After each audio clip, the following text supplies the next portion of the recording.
നമസ്കാരം. ഇന്ന് ഞാൻ നിങ്ങളുമായി പങ്കുവെക്കാൻ ഉദ്ദേശിക്കുന്നത് വ്യാഴം എന്ന വളരെ പ്രധാനപ്പെട്ട വേദിക് അസ്ട്രോളജിയിൽ വളരെയധികം പ്രാധാന്യമുള്ള ഒരു ഗ്രഹത്തെക്കുറിച്ചാണ്. പല കാര്യങ്ങളും പല ഭാവങ്ങളിലും വ്യാഴം സ്വാധീനം ചെലുത്തുന്നുണ്ട് ജ്യോതിശാസ്ത്രത്തിൽ. അത് കാലപുരുഷന്റെ 9 ഭാഗ്യസ്ഥാനം വ്യാഴത്തിൻ്റെതാണ്.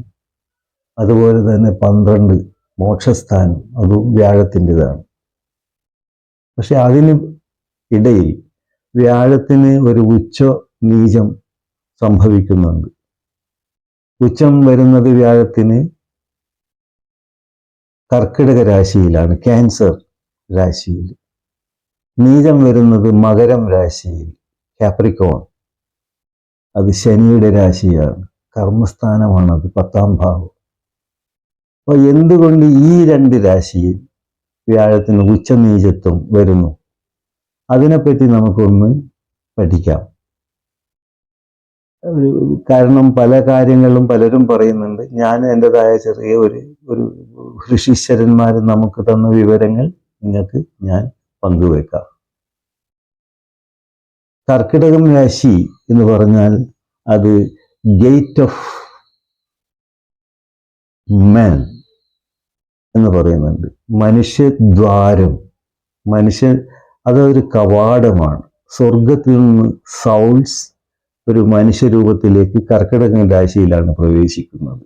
അതൊരു മെറ്റാമോർഫോസിസ് ആണ്. അവിടുന്ന് ഒരു പരിണാമം സംഭവിച്ച് പല കാര്യങ്ങളും പഠിച്ച് വീണ്ടും മകരത്തിൽ വന്ന് മകരത്തിന്റെ ഡിസിപ്ലിനും കൂടി പഠിച്ചിട്ട് ഈ സൗൾസ് തിരിച്ചു പോകും. Ascending gate of gods. ഇതാണ് ഒരു വ്യാഴത്തിന്റെ ഉച്ചത്തിനും നീചത്തിനും കാരണമായി ഞാൻ കാണുന്നത്. കാരണം ഈ കർക്കിടക രാശിയെ പറ്റി പറയണം, നമുക്ക് മകരം രാശിയെ പറ്റിയും കൂടുതലായിട്ട് പറയണം. എന്നാലാണ് അത് നമുക്ക് മനസ്സിലാക്കാൻ കഴിയുക. കർക്കിടകം രാശിയുടെ ആധിപത്യം ചന്ദ്രനാണ്. അതിൻ്റെ ഒരു സിമ്പിൾ എന്ന് പറയുന്നത് ഞണ്ടാണ്. അത് കാലപുരുഷന്റെ 4ാം ഭാവമാണ്, ഗൃഹസ്ഥാനമാണ്, സുഖസ്ഥാനമാണ്, നമ്മുടെ ജീവിതത്തിലുള്ള അമ്മയുടെ സ്ഥാനം. അത് തന്നെ മതി, അതിനെപ്പറ്റി കൂടുതലൊന്നും പറയണ്ട.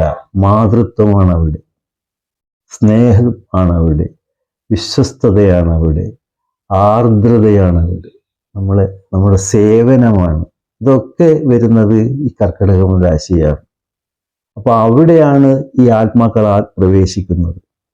അവിടെ പ്രവേശിച്ചതിന് ശേഷം ആത്മാക്കൾ ഈ ഭൗതിക ജീവിതത്തിന്റെ എല്ലാ യാഥാർത്ഥ്യങ്ങളും പഠിക്കണം. സുഖവും ദുഃഖവും നമ്മുടെ എല്ലാം അവിടെ ആ പഠനത്തിന്റെ ഒരു പഠനശാലയാണത്. അവിടെയാണ് വ്യാഴം ഉച്ചനാകുന്നത്. വ്യാഴം അവിടെ ഉച്ചനായിട്ട് ഈ ആത്മാക്കൾക്കെല്ലാം വേണ്ടുന്ന ട്രെയിനിങ് കൊടുക്കുന്നു. അതുകൊണ്ടാണ് വ്യാഴം കർക്കിടക രാശിയിൽ ഉച്ചനാകുന്നത്.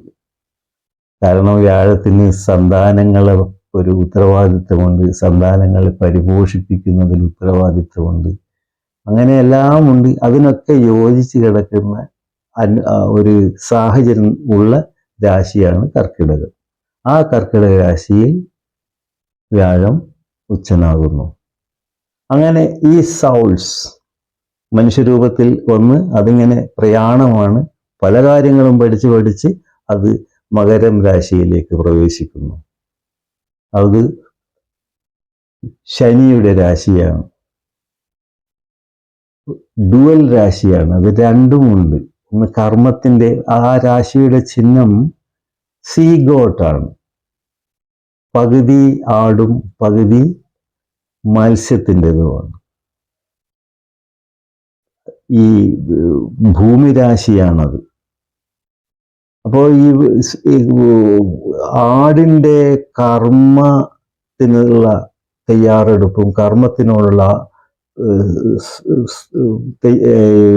കർമ്മം ചെയ്യാനുള്ള ശക്തിയും എല്ലാം ഈ രാശിയിലുണ്ട്. കാരണം അത് ഏത് സാഹചര്യത്തിലും എത്ര ഉയരത്തിൽ പോകാനും ആട് തയ്യാറാണ്.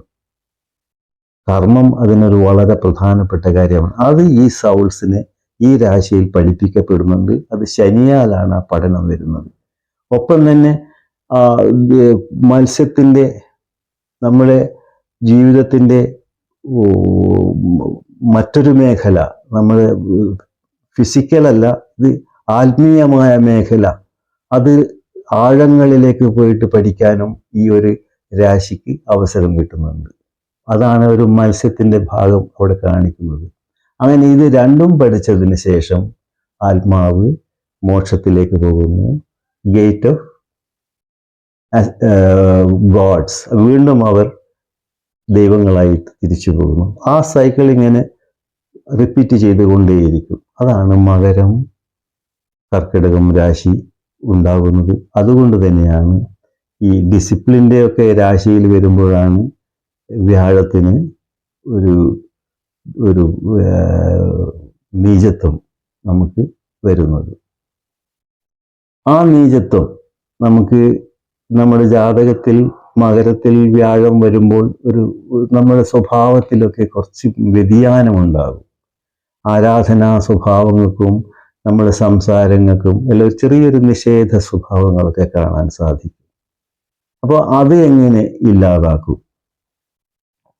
അതാണ് നമ്മുടെ ഇവിടെയുള്ള കോർ സബ്ജക്റ്റ് വിഷയം. കാരണം ഈ കർമ്മ സ്ഥാനത്താണ് വ്യാഴത്തിന്, ശനിയുടെ ഡിസിപ്ലിനിലാണ് നീചത്വം വരുന്നത്. അപ്പോൾ നമുക്ക് ആ വ്യാഴം 10ൽ നീചമായി നിൽക്കുമ്പോൾ അതിന് നല്ലൊരു ദൃഷ്ടി 4ലുണ്ട്.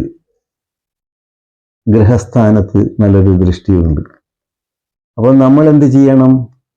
ഈ നീചനായിട്ട് മകരത്തിൽ വ്യാഴം നിൽക്കുന്ന ജാതകന്മാർ അവർ വീടിനെ ഫോക്കസ് ചെയ്യുന്നത് എപ്പോഴും നല്ലതായിരിക്കും.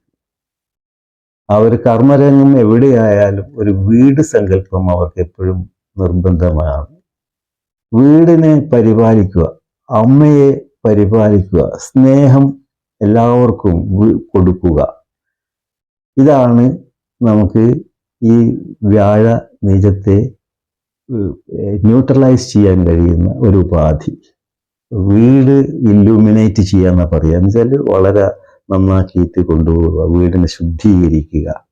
അതുപോലെ തന്നെ അമ്മയെ അങ്ങനെയുള്ള സങ്കല്പങ്ങൾക്കും വളരെയധികം പ്രാധാന്യം കൊടുക്കുക. സ്നേഹം നമ്മുടെ ജീവിതത്തിൽ കൂടുതലായിട്ട് ഉണ്ടാക്കിയെടുക്കുക. കൂടാതെ സന്താനങ്ങൾക്ക് ഒരു പ്രാധാന്യമുള്ള രാശിയായതുകൊണ്ട് നമ്മൾ എന്ത് ചെയ്യണം? നമുക്ക് എന്ത് തൊഴിലുണ്ടെങ്കിലും അതിന് സമാന്തരമായിട്ട് ഈ കുട്ടികളെ പഠിപ്പിക്കുക, കുട്ടികളെ സംഗീതങ്ങൾ പഠിപ്പിക്കുക, കുട്ടികൾക്ക് പുതിയ എന്തെങ്കിലും അറിവുകളെല്ലാം കൊടുക്കുക. പഠനം അത് വ്യാഴത്തിന് എത്രയായാലും വളരെ സന്തോഷമുണ്ടാകും. എവിടെ അത്തരമൊരു സാഹചര്യമുണ്ടോ അവിടെയൊക്കെ വ്യാഴം നമുക്ക് അനുകൂലമായിട്ടുള്ള ഗുണങ്ങളും ശക്തിയും തരും. പിന്നെ നമുക്ക് പൂർവികമായ നമ്മുടെ കാര്യങ്ങളെ പറ്റിയിട്ട് ചിന്തിക്കണം. നമ്മൾ എവിടെയൊക്കെയാണ്, എന്തൊക്കെയാണ് നമുക്ക് വരുന്ന അപാകതകൾ, അതൊക്കെ ചിന്തിച്ചിട്ട് പരിഹാരം കണ്ടെത്തുക. ഗുരുക്കന്മാരെയും മുതിർന്ന ആൾക്കാരെയൊക്കെ എപ്പോഴും അവർക്ക് ഒന്നിച്ചിരുന്ന് സംസാരിക്കാനുള്ള ഒരു സാഹചര്യം നമ്മൾ ഉണ്ടാക്കിയെടുക്കണം നമ്മുടെ ജീവിതത്തിൽ. അങ്ങനെ എല്ലാ കാര്യങ്ങളും ചെയ്താൽ ഈ വ്യാഴത്തിൻ്റെ നീചത്വം നമുക്ക് ഒഴിവാക്കി കിട്ടും.